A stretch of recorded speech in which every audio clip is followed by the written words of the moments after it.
پھر آیت نمبر 76 میں تعالیٰ فرماتے ہیں وَإِذَا لَقُوا الَّذِينَ آمَنُوا، جب یہ لوگ ایمان والوں سے ملتے ہیں قالوا تو کہتے ہیں آمنا، ہم بھی تو ایمان والے ہیں۔ لہذا یہودی یہ کہتے تھے اللہ تعالیٰ کو ہم بھی مانتے ہیں، آخرت کو ہم بھی مانتے ہیں، صرف ہم نبی علیہ السلام کو نہیں مان رہے نا، تو باقی سب باتیں تو ہم مانتے ہیں، تو پھر ہمیں بھی مسلمان کہو۔ لہٰذا وہ ایمان والوں سے کہتے تھے کہ ہم بھی ایمان والے ہیں۔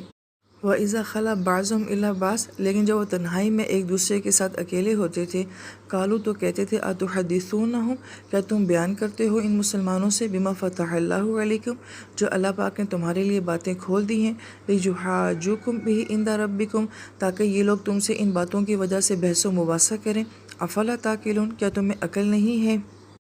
اب یہی یہودی علماء تھے کہ جو اپنے عوام الناس کو بتایا کرتے تھے کہ اللہ کے نبی ایسے ہوں گے اور آخری نبی کی یہ علامات ہیں، ان کا شہر ایسا ہوگا اور ہم یہاں پہ اس آخری نبی کے انتظار میں ہیں۔ اب جب نبی علیہ السلام آتے ہیں اور وہ لوگ ساری علامات نبی علیہ السلام کے اندر دیکھتے ہیں تو وہ مسلمانوں سے کہتے ہیں کہ ہاں ہماری کتاب میں بھی نبی علیہ السلام کے بارے میں اس طرح کی باتیں تھیں۔